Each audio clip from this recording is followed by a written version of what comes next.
Dr. Zara Chen pressed her face against the cold metal wall of her cell and listened to the sounds of panic echoing through the alien ship. 3 years she had been trapped aboard the Kethmara, and in all that time she had never heard the crew sound so afraid. The ship shook again, throwing her against the opposite wall. Red lights flashed in the corridor outside her cell, and she could hear the strange clicking language of the hegemony crew as they ran past her door. Something was very wrong. Zara had been a xenobiologist before the hegemony captured her during humanity's first contact with alien life. She remembered that day clearly, how excited the human diplomats had been to meet another intelligent species. How quickly that excitement had turned to horror when the hegemony decided humans were nothing more than interesting animals to be studied. The ship lurched violently to one side. Through the small window in her cell door, Zara saw crew members rushing past carrying emergency equipment. Their tall, thin bodies moved with jerky motions that meant they were scared. She had learned to read their body language during her long imprisonment. Engine core breach in Section 7, came an announcement in the clicking hegemony language. Zara had picked up enough of their words over the years to understand basic messages. All personnel to evacuation stations. Evacuation. That word made Zara's heart sink. If the crew was abandoning ship, they would leave her here to die. The hegemony considered humans to be property, not people. They wouldn't waste space in an escape pod on a prisoner. The lights went out completely for several seconds before emergency power kicked in. In the dim red glow, Zara could see her small cell clearly. The hard metal bed, the basic waste facility, the small shelf where she kept her few possessions. 3 years of her life trapped in this tiny space. She heard footsteps in the corridor and looked out her window. 3 figures were walking toward her cell, but they weren't moving with the panicked rush of the other crew members. These 3 moved carefully, looking around as if they didn't want to be seen. The first figure was short and covered in brown fur. Zara recognized him as Vex, one of the maintenance engineers. His species, the Korthak, were treated almost as badly as humans by the hegemony. They were forced to do all the dangerous repair work while the ruling class stayed safe. Behind Vex came a tall, thin figure with pale blue skin. This was Nira, a medic who had treated Zara's injuries several times over the years.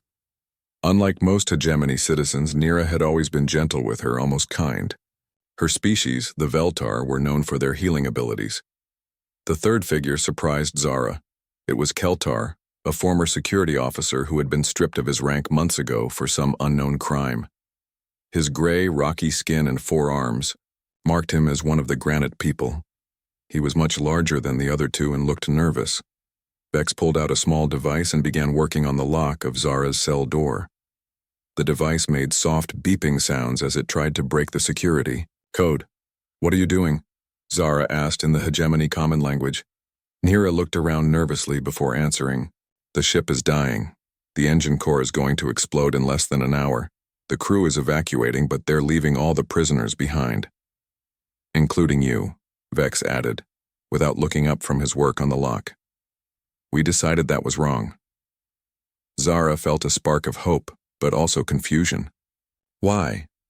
Why would you risk your lives for me?" Keltar's forearms crossed as he kept watch down the corridor. "Because 3 years ago, when I was still a security officer, you saved my life. Remember the accident in the cargo bay?" Zara did remember. A heavy container had broken free during a gravity fluctuation. Keltar had been directly in its path, and Zara had shouted a warning just in time for him to dodge. She had been punished for speaking without permission, but Keltar had lived. "And you helped treat my sister when she was sick," Nira said quietly. "You knew about human diseases, but you also knew about ours. Your medical knowledge saved her life." Vex's device finally beeped with success and the cell door slid open. "And you fixed my translation device when the overseers broke it. I was able to understand orders again and avoid punishment. We all owe you." Zara stepped out of her cell, hardly believing what was happening. "But you'll be in terrible trouble if you're caught helping me escape." "The ship is doomed anyway," Vex said practically. "If we stay, we die. If we run and get caught, we die. But if we run and don't get caught, we all live." The ship shook again, more violently than before. Sparks flew from damaged control panels in the corridor, and the air began to smell like burning metal. "We need to move now," Keltar said urgently. "I know where there's an emergency shuttle. It's damaged, but Vex thinks he can fix it." They began moving through the ship's corridors, avoiding the main evacuation routes where they might be seen. Zara's legs felt weak after so long in the small cell, but adrenaline kept her moving. This might be her only chance at freedom. "How long until the engine explodes?" she asked as they climbed through a maintenance shaft. 43 minutes, Vex answered from ahead of her. "Maybe less if the containment field fails completely." They reached the shuttle bay where the damaged emergency pod waited. It was small, meant for only 4 people, and one of its engines was clearly broken. Blast scoring along its hull showed it had been damaged in some previous battle. "Can you really fix this?" Nira asked Vex nervously. The small engineer was all ready, crawling under the shuttle with his tools. "The main engine is dead, but I can reroute power through the secondary systems. We'll be slow, but we'll move." While Vex worked, Keltar and Nira gathered emergency supplies from the bay. Zara helped as much as she could, still amazed that these 3 aliens were risking everything to save her. "Why didn't you escape before? Now?" she asked Keltar as they loaded water containers into the shuttle. "Where would we go?" he replied with a bitter laugh. "The hegemony controls everything. There's nowhere to run to." "Then where are we going now?" "There's a neutral trading station about 6 hours from here," Nira explained. "If we can reach it, we'll be safe from hegemony law. It's not much, but it's better than dying on this ship." Vex emerged from under the shuttle, his brown fur dirty with engine grease. "It's not pretty, but it should work. We need to launch in the next 10 minutes or we won't clear the explosion radius." They climbed into the cramped shuttle. Zara strapped herself into the navigator's seat while the others took their positions. Through the small window, she could see the last of the hegemony evacuation ships leaving the dying vessel. "Launching now," Keltar announced from the pilot's seat. His forearms moved across the controls with practiced skill. The shuttle lurched as it left the bay, and immediately Zara could feel that something was wrong with the flight. They were moving, but not smoothly. The damaged engine made the whole craft shake and roll unpredictably. "How long until the ship explodes?" Nira asked nervously. Vex checked his instruments. 7 minutes. We need to be at least 50,000 kilometers away." "We're only going to make 30,000 at this speed," Keltar said grimly. For several minutes they flew in tense silence. The Kethmara grew smaller behind them, but not fast enough. Zara found herself gripping her seat as she watched their distance slowly increase. 5 minutes, Vex announced. "We're not going to make it," Nira said quietly. Keltar's 4 hands moved desperately over the controls. "I'm pushing the engines as hard as I can. Any more, and we'll blow our own power core." Zara stared at the ship that had been her prison for 3 years. In a few minutes it would become a ball of fire and energy that could destroy their small shuttle. These 3 aliens had risked their lives to save her, and now they might all die together. 2 minutes, Vex said. Suddenly, the shuttle's engine note changed. Instead of the rough, uneven sound they'd been hearing, it became a smooth hum. "What did you do?" Keltar asked in surprise. Vex was frantically checking his instruments. "I didn't do anything. The engine just fixed itself?" "Impossible," Nira said. But their speed was definitely increasing. The distance to the Kethmara was growing faster now. Zara looked at her 3 rescuers and saw the same confusion and hope in their faces that she felt. 30 seconds, Vex announced. They were at 42,000 kilometers now. Still not quite safe, but much better than before. 10 seconds. 48,000 kilometers. 5, 4, 3, 2, 1. The Kethmara disappeared in a brilliant flash of light. Even through the shuttle's protective screens, the explosion was bright enough to hurt their eyes. A massive wave of energy and debris rushed out from where the ship had been. The wave hit their shuttle and sent it spinning wildly. Alarms sounded as systems overloaded and shut down. For several terrifying minutes, they tumbled through space completely out of control. When the spinning finally stopped, They found themselves drifting quietly in the darkness. The emergency lights were on, but most of the main systems were dead. "Is everyone okay?" Keltar asked. They checked each other for injuries. Nira had a small cut on her arm, and Vex had bruised his shoulder, but everyone was alive. "Where are we?" Zara asked. Vex managed to get the navigation system working again. "We're off course, but not too far. The trading station is still reachable." "With what?" Nira asked. "Half our systems are burned out." "The life support is working," Keltar said, checking his instruments. "And we still have some engine power. It'll take longer, but we can make it." For the next 14 hours, they limped through space toward the trading station. The shuttle was cold, dark, and uncomfortable, but none of them complained. They were alive, and they were free. During the long journey, they talked about their lives before the rescue. Zara told them about Earth, about her family and her work, studying alien life forms. She learned that Vex had been an engineer on his home world before the hegemony conquered it. Nira had been a doctor, and Keltar had been a soldier who tried to resist the invasion of his planet. "What will happen to us now?" Nira asked as they approached the trading station. "I don't know," Zara admitted, "but for the first time in 3 years I have hope." The trading station was a massive structure built into an asteroid. Ships from dozens of different species docked at its many ports. It was neutral territory, where the hegemony's laws didn't apply. Their shuttle was barely functional when they finally docked. Station security met them at the airlock, but they were more concerned about their damaged ship than about who they were. As they walked through the station's crowded corridors, Zara saw more diversity than she had experienced in years. Beings from hundreds of different worlds traded, talked, and lived together in relative peace. "What now?" Vex asked as they found a small inn where they could stay. Zara looked at her 3 rescuers, the aliens who had risked everything to save one human. She thought about Earth, about her family, about all the humans still trapped under hegemony rule.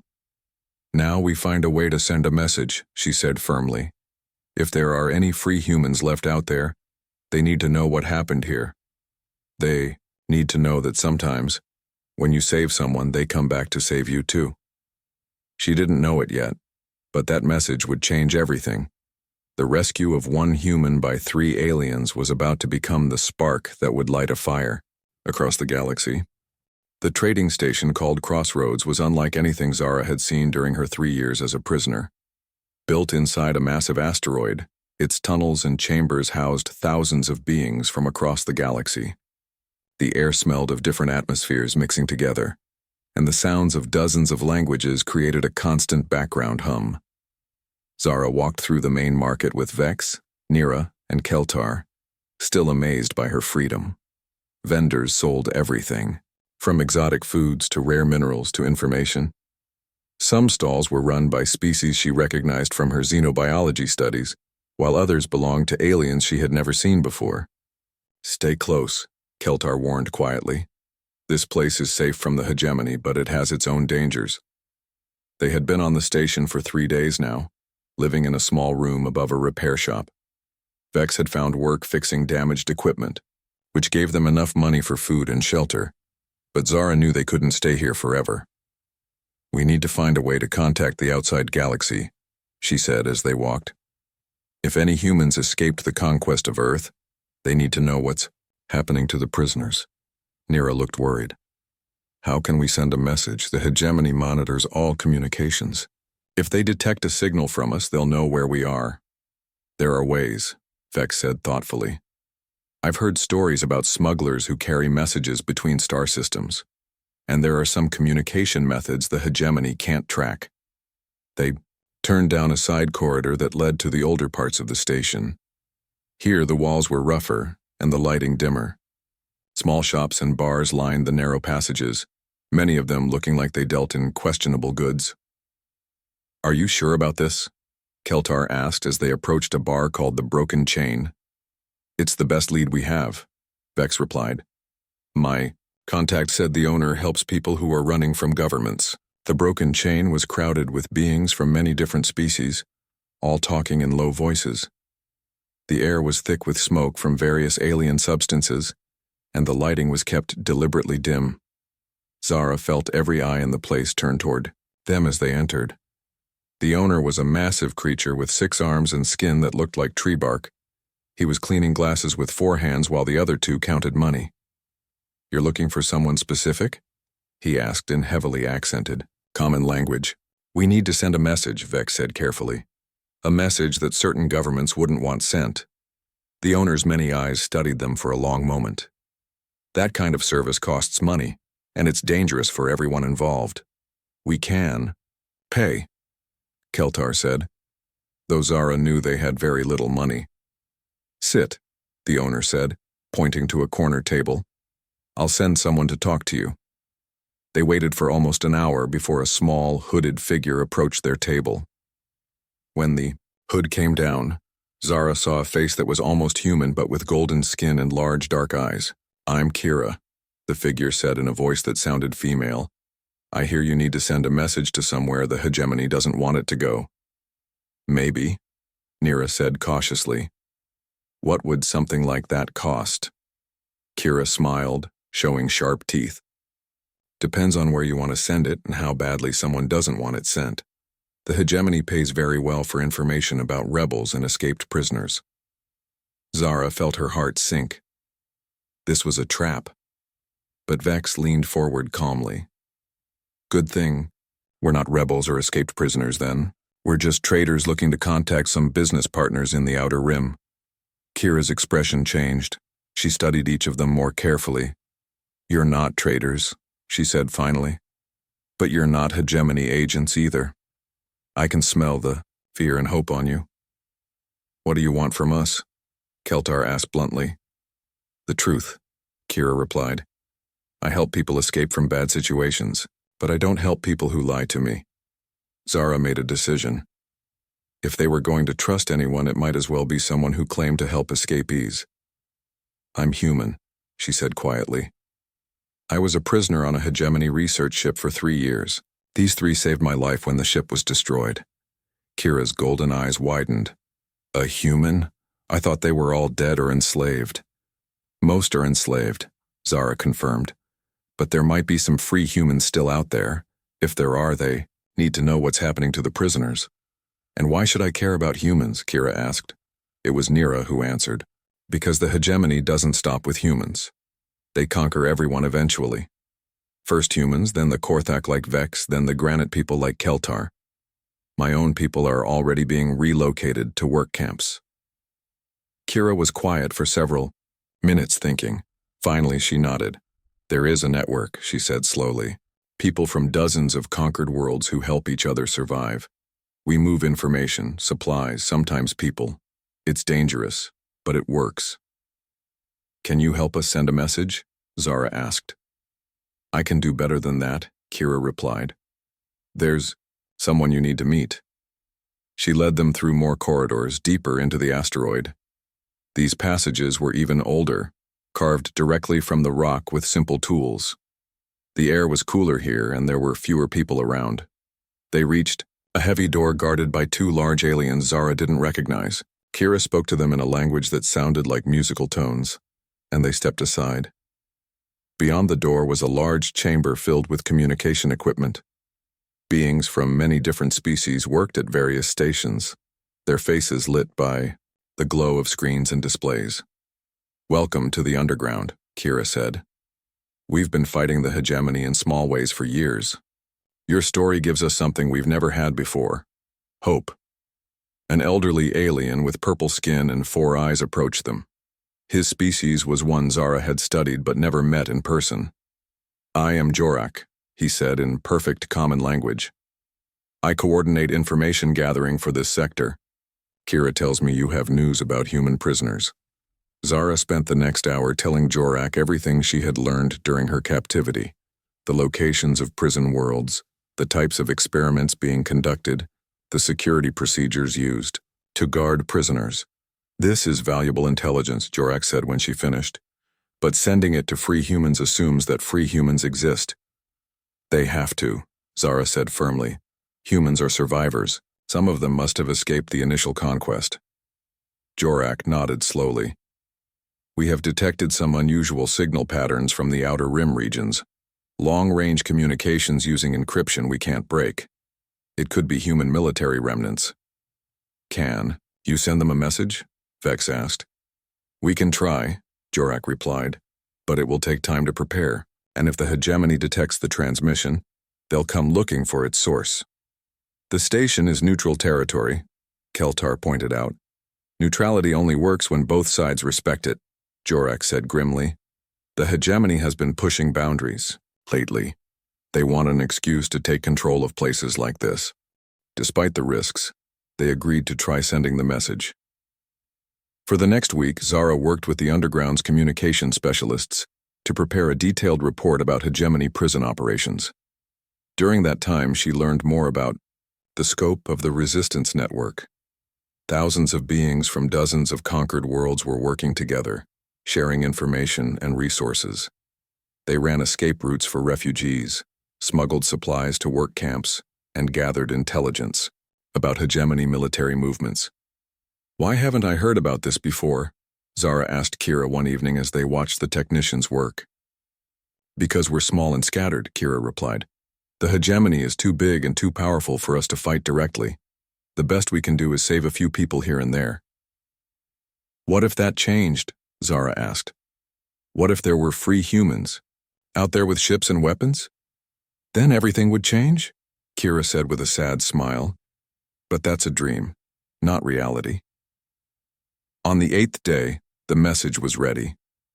It contained everything Zara knew about human prisoners, along with her personal identification codes and a detailed account of her rescue by Vex, Nira, and Keltar. Once we send this, there's no going back, Jorak warned. If the hegemony tracks it to its source, this entire operation will be exposed. People are dying in those prison camps, Zara said firmly. If there's even a chance that free humans are out there, we have to try. The transmission took place in the early hours of the station's night cycle, when there was less communication traffic to hide behind. Zara watched the technicians work, her heart pounding as they sent her message into the darkness between the stars. The powerful transmitter sent the signal toward the Outer Rim, using a complex series of relay points to mask its origin. It would take months to reach its destination, assuming there was anyone there to receive it. Now we wait, Jorak said when the transmission was complete. But they didn't have to wait long. 3 days later, alarms began sounding throughout the station. Hegemony warships had arrived and were demanding permission to search for escaped prisoners. We need to leave, Kira said urgently as she burst into their room. The station authorities are trying to negotiate, but the hegemony won't be put off for long. They gathered their few possessions and hurried toward the ship docks. Behind them, they could hear announcements calling for all residents to remain in their quarters for security inspections. Where can we go? Nira asked as they ran. There's a smuggler's ship leaving for the Outer Rim in 10 minutes, Kira replied. The captain owes me a favor. They reached the dock just as the ship was preparing to undock. It was a battered cargo vessel that had clearly seen better days, but it was their only option. The captain was a gruff alien with scales instead of skin. He looked them over suspiciously before agreeing to take them aboard. This is going to cost you, he warned, and if the hegemony comes after us, you're on your own. As the ship pulled away from the station, Zara watched through a porthole as hegemony vessels surrounded crossroads. She hoped the underground had managed to hide their equipment and escape routes. What now? Vex asked as they settled into the cramped passenger compartment. Now we find somewhere safe to wait, Zara replied, and we hope that someone received our message. She looked at her 3 alien friends, the beings who had risked everything to save her life. They were all refugees now, running from the most powerful government in the galaxy. But somewhere out in the darkness between the stars, a message was traveling toward the Outer Rim. A message that told the story of 3 aliens who saved 1 human and asked for help in return. Zara didn't know it yet, but that message was about to reach its destination. And when it did, everything would change. Far away in the cold depths of space, hidden in the shadow of a dead star, a massive fleet of human ships drifted silently through the darkness. For 2 years they had been waiting, planning, and preparing for the chance to strike back at the hegemony.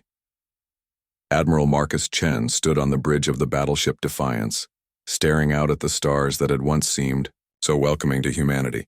His daughter had been among the first to make contact with alien life. Now she was missing, probably dead like so many others.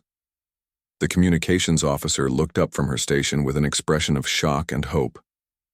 "Admiral," she said quietly, "we're receiving a transmission from the inner systems. It's from your daughter, sir." The message that followed would change the course of the war. It wasn't just intelligence about hegemony prison operations. It was proof that sometimes, in the darkest places, friendship could bloom between different species. And it was a call for help that no human could ignore. Vex worked in the hidden workshop beneath Haven Point's lower cargo levels, his clawed hands moving carefully over the stolen hegemony communication device. Around him, dozens of other refugees from conquered worlds helped prepare equipment for the human rescue mission. The workshop had been built in secret over many years, hidden from the station's official security and accessible only through maintenance tunnels that most people didn't know existed. "The frequency modulator is ready," he announced to Zara, who was reviewing intelligence reports at a nearby table. "This will let your people communicate on hegemony military channels without being detected."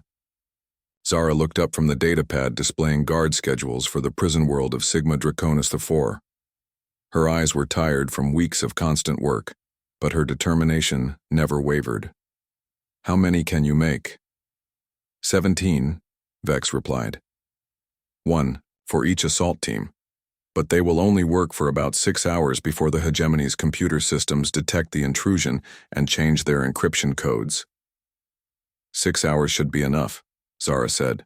"The rescue teams just need to coordinate their initial attacks and prisoner evacuations." Across the workshop, Nira was teaching a group of human medics about alien biology and medical techniques.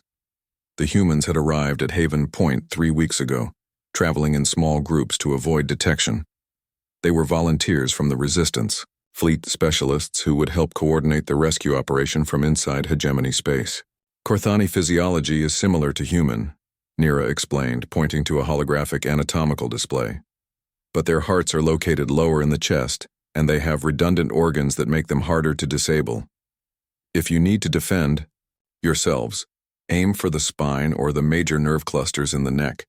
Dr. Sarah Kim, one of the human medics, took careful notes. "What about the other species we might encounter?" "Thrakari like Vex are strong but slow," Nira continued. "Their scales provide natural armor, but they have poor vision in low light. Zelani are fast but fragile. Most of the other species you will encounter are not warriors. The hegemony uses fear and superior numbers to control their empire, not individual fighting ability." In another corner of the workshop, Keltar was briefing a team of human intelligence officers about hegemony security protocols. He had been stripped of his rank and uniform, but his knowledge of enemy procedures was invaluable. "The prison worlds are defended by automated systems as much as living guards," he explained.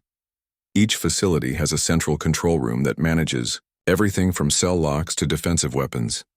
If you can take control of that room, you can open every door in the complex and disable the orbital defense platforms." Commander Lisa Torres, who would lead the assault on Kepler 442b, studied the facility blueprints that Keltar had provided. "What about reinforcements? How long before hegemony fleet units respond to our attacks?" "Depends on the world," Keltar replied. "The core systems have patrol fleets that can respond within hours, but the outer rim facilities are more isolated. Some of them won't see help for days or even weeks." "Good," Torres said. "We'll hit the outer rim worlds first and work our way inward. By the time the hegemony realizes what's happening, we'll already have most of our people free." The planning had been going on for months, ever since the first human agents arrived at Haven Point. Admiral Chen had been careful to send only volunteers, people who understood that this was a one-way mission. They would either succeed in liberating their people or die trying. There was no middle ground. Dr. Marcus Webb, a former professor of military strategy, had spent weeks analyzing hegemony tactical doctrines. "They've never faced a coordinated multi-target assault," he told the assembled team leaders. "Their response protocols are designed for single-point attacks or large fleet engagements. They won't know how to handle 17 simultaneous rescue operations." The intelligence they had gathered was extensive, but it had come at a cost. Several of their contacts on the prison worlds had been discovered by hegemony security forces. The aliens who had helped them were now being hunted as traitors, forced to go into hiding or flee to neutral space. Grimm, the old Vorthak who led the refugee community on Haven Point, brought disturbing news from his network of informants. "The hegemony is accelerating their consolidation plans," he reported during one of their evening briefings. "Instead of moving prisoners gradually over the next year, they're planning to transfer everyone within the next 3 months. "That changes everything," Zara said. "The new facilities are much more heavily defended. If they move our people there before we can rescue them, we'll never get them out. Then we move up our timeline," Commander Torres decided. "How soon can the fleet be ready?" Vex looked up from his workbench. "The communication devices will be finished in 1 week.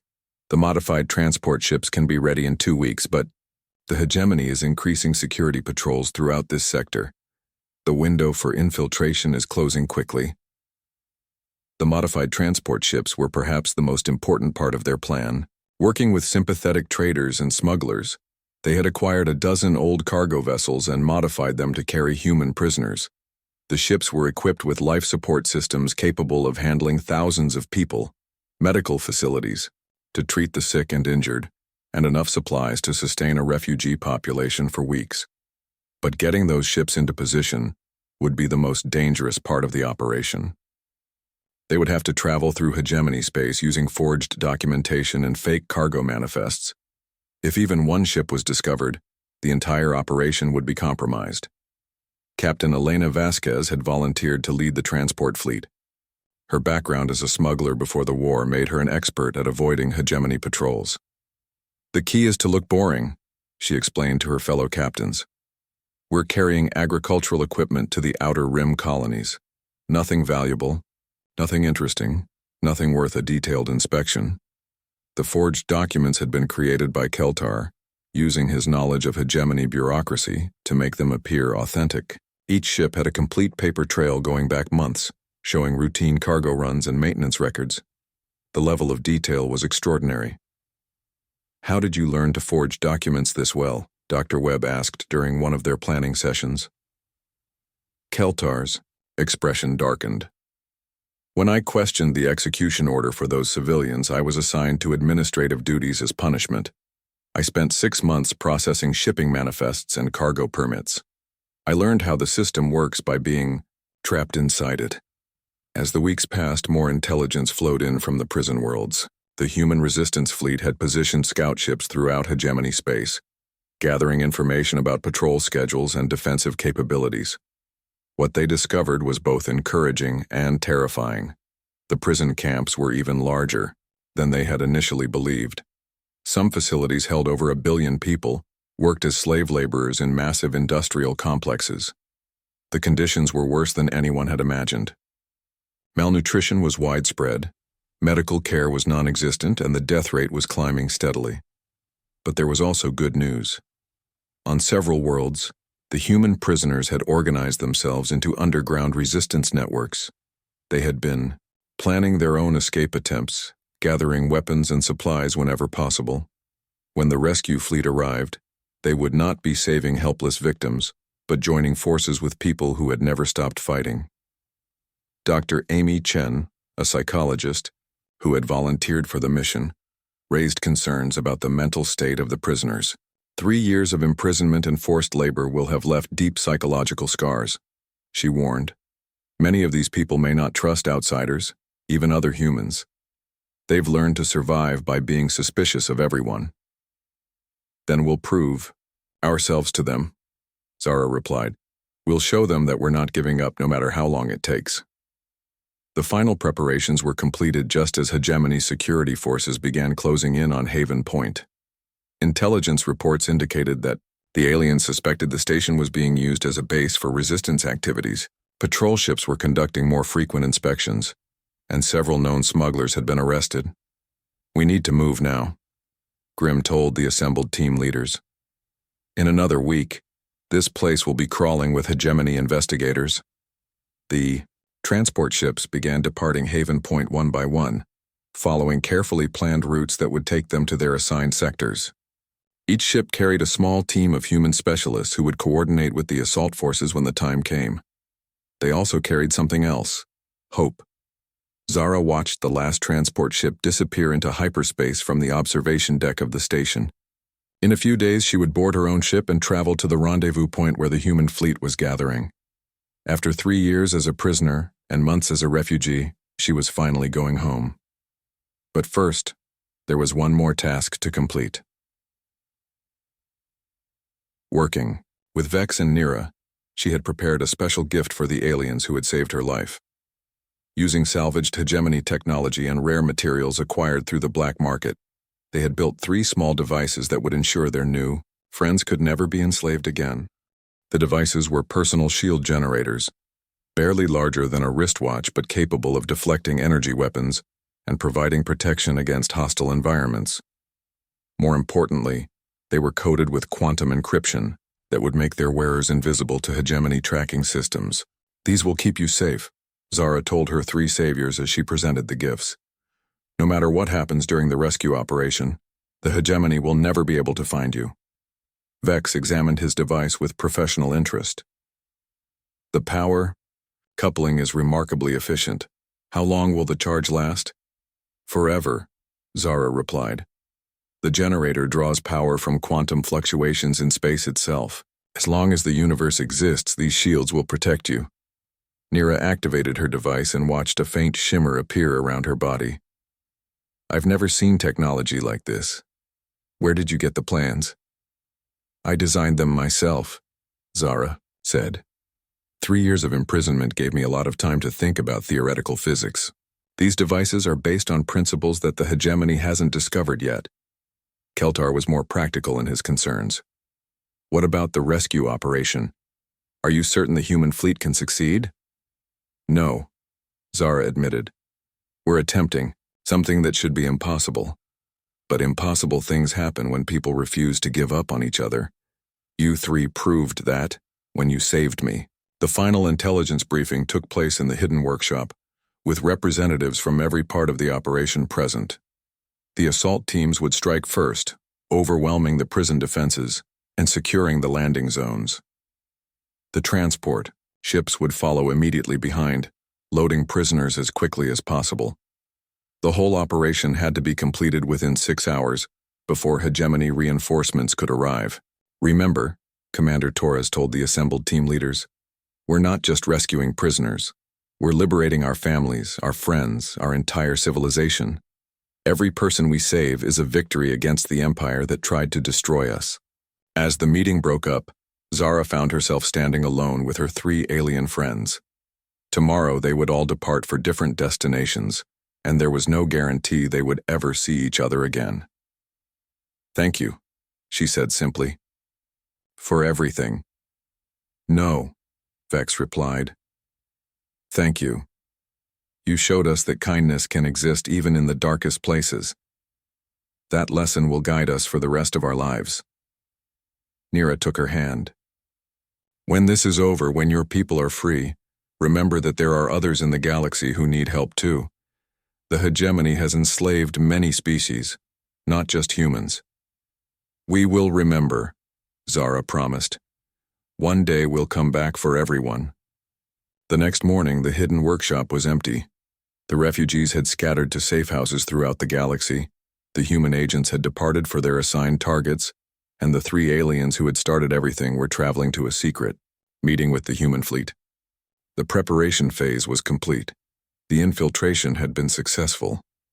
Now came the hard part, proving that impossible things really could happen when good people refused to give up on each other. In deep space, 53 human ships were moving toward their targets, carrying with them the hopes and dreams of an entire species. The rescue mission was about to begin, and nothing in the galaxy would ever be the same. The attack began at exactly 600 hours, Galactic Standard Time, across 17 different worlds simultaneously. Captain Sarah Martinez stood on the bridge of the Defiance as her ship dropped out of hyperspace near the Hegemony Communication Hub at Proxima Centauri. Around her, the bridge crew worked with quiet efficiency, their faces showing the tension of people about to attempt something impossible. "Enemy contacts detected," reported Lieutenant Commander Jackson from his sensor station. 12 ships, in defensive formation around the communication array. They're powering weapons and launching fighters. "All ships, this is Defiance," Sarah said into her communicator. "Execute attack pattern Alpha. Target the communication array's power generators first, then the defensive platforms." The small human strike force consisted of only 5 ships, but they were the fastest and most heavily armed vessels in the Resistance fleet. They had one job: destroy the Hegemony's ability to coordinate their response to the simultaneous attacks happening across their empire. Thousands of light years away, Commander Lisa Torres led her assault team toward the prison world of Kepler 442b. Her ship, the converted freighter Liberation, carried 200 human soldiers and enough medical supplies to treat thousands of prisoners. As they approached the planet's atmosphere, she could see the massive prison complex that held over 2 million humans. "Remember the plan," she told her troops over the ship's communication system. "Hit fast, hit hard, and get our people out. Intelligence says the guards number less than 10,000. They're used to controlling scared civilians, not fighting determined soldiers." The Liberation fired its first shots at the orbital defense platforms, disabling them with precision strikes. Behind her, 2 other ships moved into position to begin landing operations, while she kept the orbital defenders busy. On the mining world of Wolf 3 Fight 9C, Captain David Park was discovering that intelligence reports could be terribly wrong. His ship, the Redemption, had expected to find a lightly defended labor camp. Instead, they were facing a fortress with energy shields and heavy weapons. "They knew we were coming," his tactical officer reported. "The defenses are at full alert and there are 3 times as many guards as we expected." Captain Park gritted his teeth. "Then we go through them anyway. We didn't come this far to turn back. Now." But the real shock came when the Redemption finally broke through the fortress's defenses and reached the prisoner compound. The humans they found were not the broken, defeated slaves they had expected. Instead, they discovered a well-organized resistance movement that had been planning their own escape for months. "About time you showed up," said Maria Santos, a former engineering officer who had become the prisoners' unofficial leader. "We've been ready to fight our way out of here for weeks. Where do you need us?" Similar scenes were playing out across the 17 target worlds. On some planets, the rescue operations went exactly as planned. The human assault teams overwhelmed surprised guards and loaded prisoners onto transport ships within hours. But on others, the situation was far more complex. Dr. Zara Chen found herself in the middle of one of the most difficult rescues, on the research world of Tau Ceti Prime. This was where the Hegemony conducted their most horrific experiments on human subjects, and the facility was heavily defended by automated weapons systems. "The control room is 3 levels down," she told the assault team as they fought their way through the complex. "If we can reach it, I can disable all the security systems and open every cell in the facility." Staff Sergeant Rodriguez, the team leader, nodded grimly. "What about the experiments? Intelligence said they were doing medical research on our people." Zara's expression hardened. "We'll save who we can and make sure the responsible parties face justice." What they found in the research facility's lower levels was worse than any of them had imagined. Thousands of humans had been subjected to surgical procedures, drug tests, and psychological experiments. Many were too sick or injured to move, but they were still alive, still human, still worth saving. "Get the medical teams down here immediately," Zara ordered, "and prepare the transport ships for critical care patients. We're not leaving anyone behind." Meanwhile, at the communication hub, Captain Martinez was fighting the battle of her life. The Hegemony defenders had thrown everything they had at her small strike force, and 2 of her ships had already been destroyed. But they had succeeded in their primary mission. The communication array was burning wreckage, and the hegemony's ability to coordinate their response was crippled. "Captain," Jackson called out, "we're receiving reports from the other strike teams. The operations on 12 worlds have been completed successfully. Prisoner evacuations are underway." "What about the other 5?" Sarah asked, even as the Defiance shook under enemy fire. "3 are still in progress. 2 have encountered heavy resistance and are requesting immediate support." Sarah made the decision that would define the rest of the operation. "Signal the reserve fleet. All ships are to proceed to the worlds that need assistance. The communication hub is destroyed. Our mission here is complete." But completing the mission and surviving it were 2 different things. The Defiance and her remaining escort ships were surrounded by hegemony forces and taking heavy damage. Their only hope was to fight their way clear before their ships were completely destroyed. On Sigma Draconis IV, the situation had become a nightmare. What should have been a simple prisoner extraction had turned into a full-scale battle when the facility's commander had ordered the execution of all humans rather than allow them to be rescued. Captain Elena Vasquez, leading one of the transport ships, had made an impossible decision. Instead of waiting for the prison to be secured, she had landed her ship directly inside the compound and was loading prisoners while the battle raged around her. "Capacity at 90%, her loadmaster reported. "We can't take many more people." "Then we'll make room," Elena replied. "Strip out everything that isn't essential. Cargo containers, spare equipment, even the crew quarters if necessary. These people have been prisoners for 3 years. They can handle being crowded for a few more hours." The evacuation was succeeding, but it was revealing the true scope of what the hegemony had done to humanity. On world after world, the rescue teams found evidence of systematic abuse, medical experiments, and deliberate starvation. Billions of people had been reduced to slave labor, their spirits broken by years of cruelty, but they had not been completely broken. On planet after planet, the human prisoners fought alongside their rescuers with makeshift weapons and desperate courage. People who had been given every reason to give up instead chose to fight for their freedom one more time. Dr. Sarah Kim, one of the medical officers, found herself treating patients unlike anything she had seen in her training. Malnutrition, untreated injuries, psychological trauma, she reported to the fleet medical coordinator. Some of these people have been working in toxic environments without protection. Others show signs of surgical procedures that were performed without anesthesia. "Can they survive transport to safety?" came the reply. "They'll have to," Dr. Kim said grimly, "because the alternative is leaving them here to die." The most shocking discovery came on the world of Glisa 667 CC, where the prisoners had done more than just organize resistance cells. They had actually built hidden factories and weapons workshops, preparing for the day when rescue would come. When the human fleet arrived, they found a fully armed rebellion ready to join the fight. "We never stopped believing you would come back for us," explained Dr. Robert Chang, a former university professor who had become a guerrilla leader. "Every day for 3 years we told ourselves that humans don't abandon each other. Today you proved us right." But the operation's success came at a terrible cost. As the rescue fleets fought their way from world to world, they were taking heavy casualties. Ships were being destroyed, soldiers were dying, and the hegemony was finally beginning to organize a coordinated response. Admiral Chen, commanding the operation from his flagship Determination, received the reports with growing concern.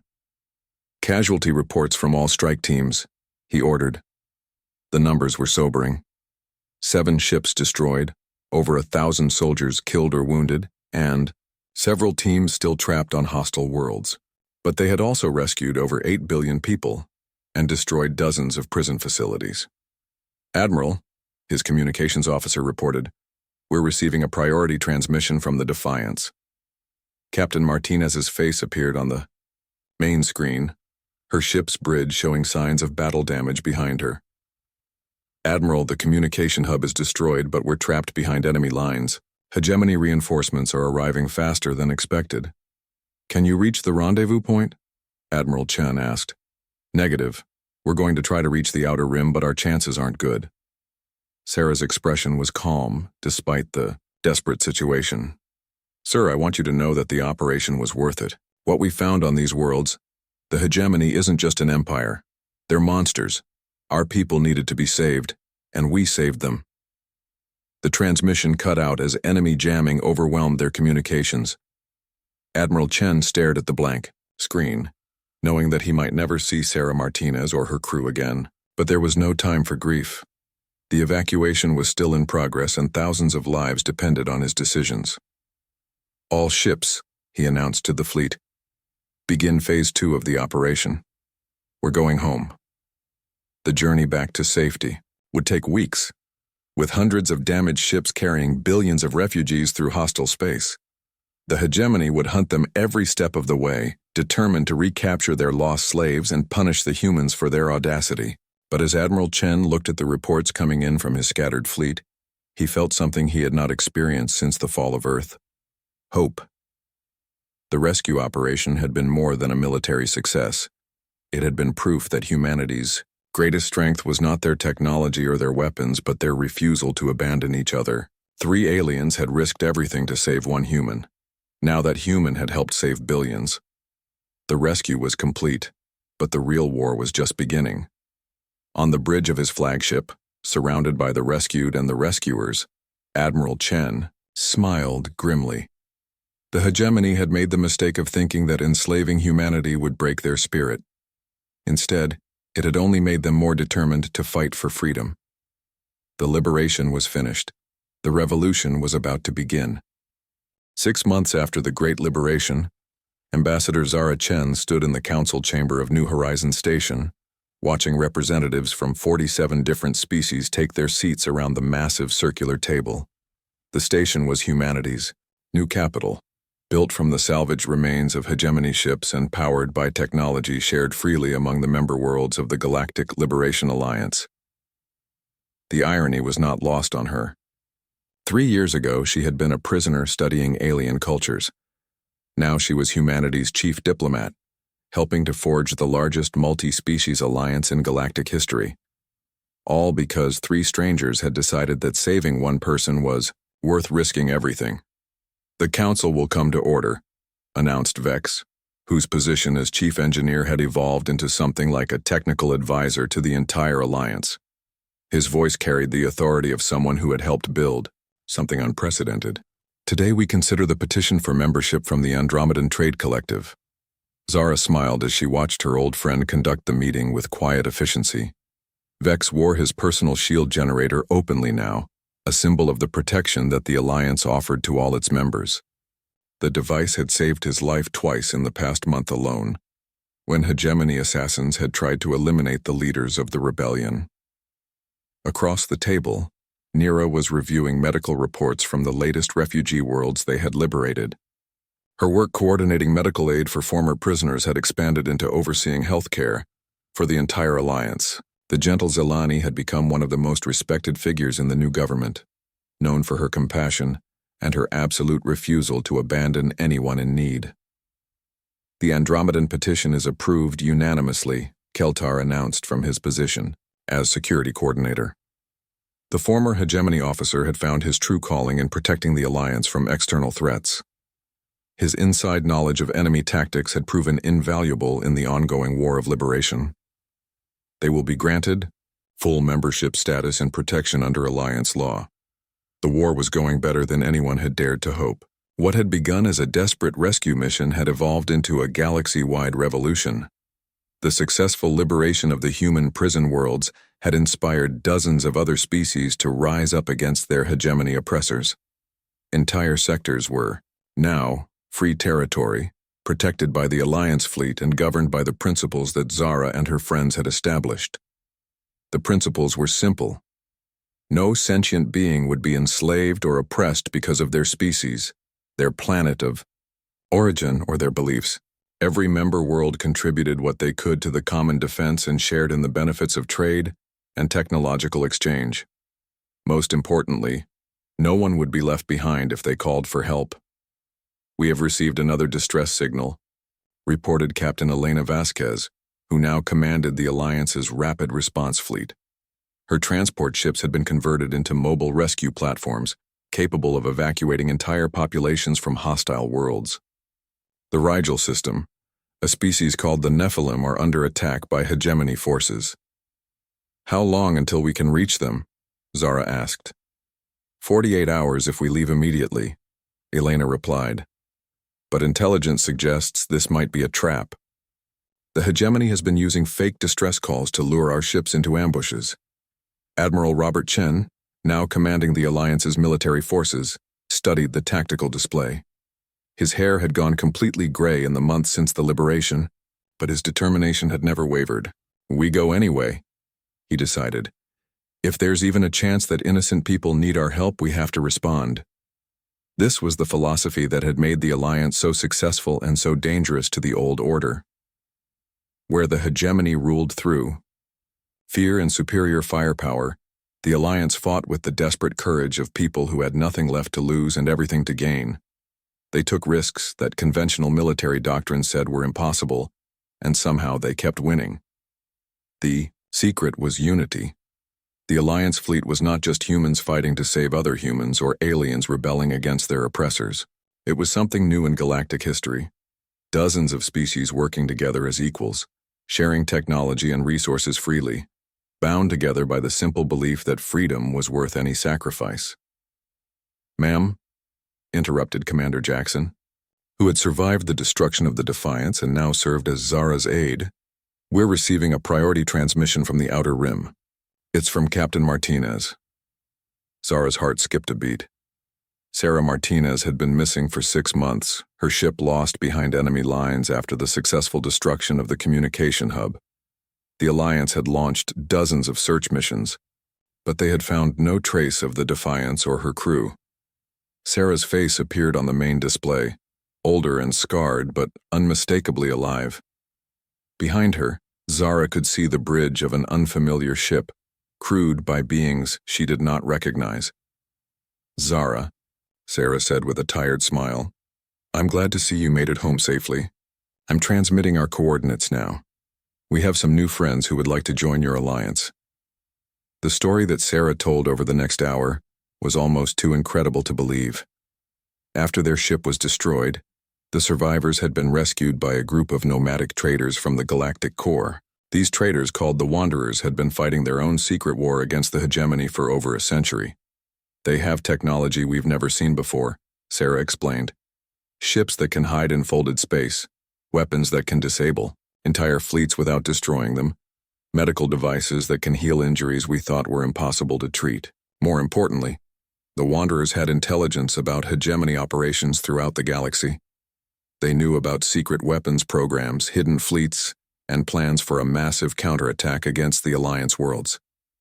The hegemony is not going to accept the loss of their empire quietly," the Wanderer leader, a being called the Navigator, explained through translation software. "They are gathering their remaining forces for one final assault. If they succeed, they will not make the mistake of keeping prisoners alive this time." The intelligence was sobering, but not unexpected.